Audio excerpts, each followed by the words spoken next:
নমস্কার বন্ধুরা, কৃষি সুরক্ষা চ্যানেলে আপনাদের সবাইকে স্বাগত। আজকে আমরা আলোচনা করব ধানের জমিতে খুব পরিচিত কিন্তু ক্ষতিকর একটি সমস্যার বিষয়ে। আর সেটা হলো ধানের জমিতে শ্যাওলা বা অ্যালগির সমস্যা। এই শ্যাওলা কিভাবে ধানের জমিতে বৃদ্ধি কমানো যায়, কেন হয় এবং কিভাবে এই সমস্যা নিয়ন্ত্রণ করা যায়, সেই বিষয়গুলো আজকের ভিডিওতে বিস্তারভাবে জানাবো।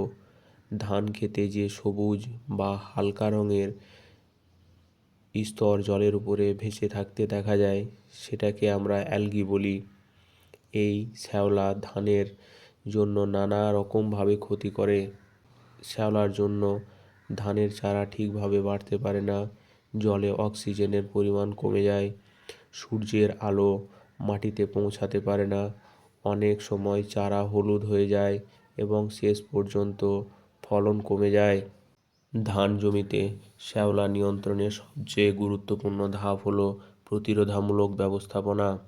অনেক দিন ধরে জল স্থির রাখা যাবে না জমিতে। চারা অবস্থায় মাত্র 2 থেকে 3 সেন্টিমিটার জল রাখলেই যথেষ্ট। এর জন্য একটি অত্যন্ত কার্যকর পদ্ধতি, সেটি হলো AWD, alternate waiting and drawing বা পরিবর্তিত সেচ পদ্ধতি। জমিতে সবসময় জল না রেখে জল শুকিয়ে মাটি হালকা ফাটল দেখা দিলে আবার সেচ দেওয়া। এই পদ্ধতি ব্যবহার করলে শ্যাওলা নষ্ট হয় এবং ধানের শেকড় আরও শক্ত ও স্বাস্থ্যবান হয়। সার প্রয়োগের সঠিক ভারসাম্য রাখতে হবে, তাই ইউরিয়া একসঙ্গে বেশি ব্যবহার করা যাবে না।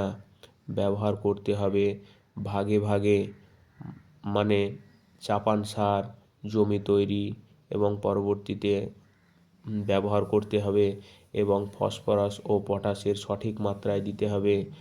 প্রাথমিক অবস্থায় হাতে তুলে জমি ঘেঁটে দিলে নিয়ন্ত্রণ কার্যকর হয় এবং শেকড় ভালো ছড়ায়।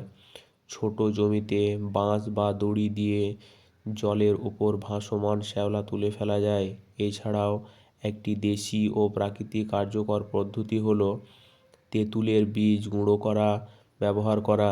ভালোভাবে তেঁতুলের বীজকে শুকিয়ে গুঁড়ো করে 1 কেজি বিঘা প্রতি জলে গুলে স্প্রে করলে শ্যাওলার বৃদ্ধি কমে। শ্যাওলা খুব বেশি হলে শেষ উপায় হিসাবে রাসায়নিক ব্যবস্থা নিতে হবে। সাধারণভাবে কপার সালফেট বা তুতে বিঘা প্রতি 1 কেজি মাত্রায় ব্যবহার করা যায়। এছাড়াও তুতে প্রয়োগের একটি নিরাপদ ও জনপ্রিয় পদ্ধতি হলো তুতে পরিষ্কার সুতির কাপড়ে বেঁধে ছোট ছোট বল তৈরি করা হয়। তারপর এই বলগুলো জমির বিভিন্ন জায়গায় জলের মধ্যে ছড়িয়ে দেওয়া হয়। এই পদ্ধতি সরাসরি স্প্রে না করায় তুলনামূলকভাবে নিরাপদ ও কার্যকর। তবে মনে রাখতে হবে, অতিরিক্ত তুতে বা কপার সালফেট ব্যবহার করলে মাছ ও উপকারী জীবাণু নষ্ট হতে পারে। তাই খুব বেশি সমস্যা না হলে এটি ব্যবহার না করাই ভালো। এছাড়াও জিঙ্ক সালফেট 2.5 কেজি বিঘা প্রতি ব্যবহার করলে শ্যাওলা কমে ও ধানের কুশি বৃদ্ধি ভালো হয়।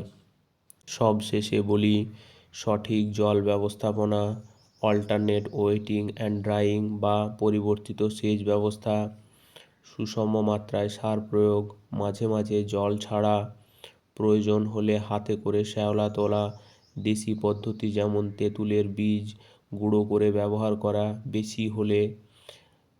শ্যাওলা বেশি হলে রাসায়নিক